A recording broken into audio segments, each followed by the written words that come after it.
Good morning, children. We continue the chapter 5 changes around us. And today's topic is crystallization. Crystals are solid in their purest form. Their shape follow a regular geometrical shape. Common substances such as sugar, salt, alum are all made of crystals. So, crystallization is a process in which we obtain the crystals of the substance from their solutions, and these crystals are solid and they are purest form of the substance.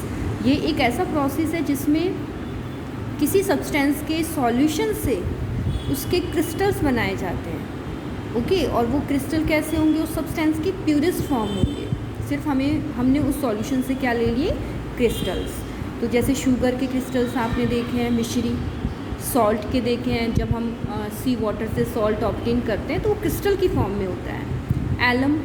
Alum means फिटकरी भी आप देखेंगे कि इस crystals की form में आते हैं। लाइक हियर ये सॉल्ट के क्रिस्टल्स है ना, तो ऐसे शेप के अंदर एलम भी मिलता है, यानी कि फिटकरी भी मिलती है। वाइट कलर की होती है और सेम यही शेप होती है। शुगर के क्रिस्टल्स आपने देखे हैं, मिश्री जिसे बोलते हैं, छोटे भी होते हैं, बड़े साइज़ में भी होते हैं। तो वो डिपेंड करता है, साइज़ तो वेराई कर सकता है, छोटा बड़ा, बट क्रिस्टल की फॉर्म में होगा। इनकी एक रेगुलर ज्योमेट्रिकल ये शेप बनी हुई है क्रिस्टल्स की, ओके। तो जिस प्रोसेस से ये हमें ऑब्टेन हो रहे हैं प्योर फॉर्म, क्रिस्टल्स की फॉर्म मिल रही है हमें, इस प्रोसेस को क्या बोलते हैं? Crystallization. So such reactions are called crystallization reaction, क्योंकि हम सब्सटेंस के सॉल्यूशन फॉर्म से क्रिस्टल्स ले रहे हैं, इसीलिए इस मेथड को क्या बोलते हैं? Crystallization reaction. Crystallization reaction can be use to separate solids from liquid and useful in the purification. ये रिएक्शन जो है लिक्विड में से सॉलिड्स को सेपरेट करने के लिए यूज़ की जाती है और प्योरिफिकेशन में यूज़फुल है। Therefore, crystallization reaction are highly useful reactions. तो ये जो प्रोसेस बताया आपको, रिएक्शन बताया है, these are very useful and these reactions are used in the industries also to obtain the crystals of the substance. After then, the next topic is decomposition reaction. It is also a chemical reaction in which a compound breaks into two or more substance. This kind of reaction generally happens when a compound is heating or electricity is passed through it. ये एक chemical reaction है, इसमें compound एक या एक से ज़्यादा substances में डिवाइड हो जाता है और हमें उस कंपाउंड से हमें एक या एक से ज़्यादा सब्सटेंस मिलते हैं। अब ये जो रिएक्शन है या तो उस कंपाउंड को हीट करने से मिलता है या फिर उसमें से इलेक्ट्रिसिटी को पास करने से हमें ये सब्सटेंसेस मिलते हैं। For example, when we heat calcium hydroxide, calcium oxide and heat are produce. जब हम कैल्शियम हाइड्रोक्साइड को हीट करते हैं तो हमें क्या मिलेगा? Calcium oxide and heat. After than similarly if we pass electricity through a water, जब हम इलेक्ट्रिसिटी पास करते हैं वाटर से तो हमें क्या मिलता है? Hydrogen and oxygen gas are produced. So I am showing these chemical reaction by writing the chemical equation. Decomposition reaction, it is a chemical reaction in which a compound breaks into two or more substances. So first example, when we heat the calcium hydroxide, what is formed? Calcium oxide and heat produce होती है, okay। इसके साथ साथ water भी produce होता है। After then second, ये तो हीट करने से मिला हमें, हीट से भी हमें डिकम्पोजिशन रिएक्शन से एक से ज़्यादा सब्सटेंसेस मिलते हैं और इलेक्ट्रिसिटी पास करवाने से भी। अगर हम वाटर को इलेक्ट्रोलाइसिस करते हैं, इलेक्ट्रोलाइसिस का मतलब कि अगर वाटर के अंदर इलेक्ट्रिसिटी करंट को पास करवाते हैं तो हमें क्या मिलता है? Compound hydrogen and oxygen.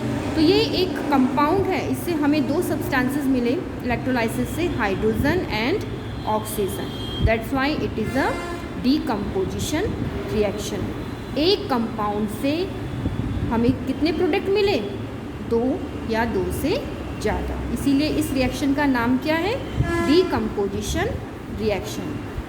Children, this is the today's topic. So read this topic from your book, and today's work is long question answer, and we will do long question number 1 and 2. So open the exercise and see the first question.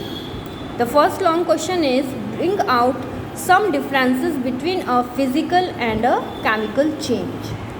So answer is, you have to make 2 columns, one for physical change and one for chemical change. So in physical change, the first sentence is definition, a change in which no new substances is formed. And in chemical change, a change in which a new substance is formed. Okay, physical change में कोई नया substance नहीं बनता, chemical change में new substance बनते हैं. Second, only physical properties like size, shape, color, state change. Physical property में only physical properties change होंगी. Chemical composition of substance change. Chemical change में जो भी सब्सटेंस बनेगा, जो भी सब्सटेंस है, उसका पूरा केमिकल कंपोजिशन चेंज हो जाता है और हमें नया सब्सटेंस मिलता है. After that third, in physical change it is a temporary and reversible change. ये टेम्परेरी होता है और रिवर्सिबल चेंज है. And example is tearing of paper, glowing of an electric bulb. And in chemical change it is irreversible and permanent change. ये permanent change है, irreversible है. और example, burning of wood, growth of plants. So this is the first question, long question. After then second long question, state the importance of alloying. Alloying के importance. So answer is, alloying prevent iron from rusting. It is long lasting. Example, stainless steel mixture of iron, chromium, nickel and carbon is used in making cutlery machines parts and surgical instrument. Alloying क्या करता है, prevent करता है rusting से iron objects को, और ये long lasting है, यानी कि काफ़ी टाइम तक अगर हमने अलॉइंग कर दी है तो वो काफ़ी टाइम तक आयरन ऑब्जेक्ट ख़राब नहीं होता. जैसे कि स्टेनलेस स्टील है, सबने देखे हैं यूटेंसिल्स बनते हैं.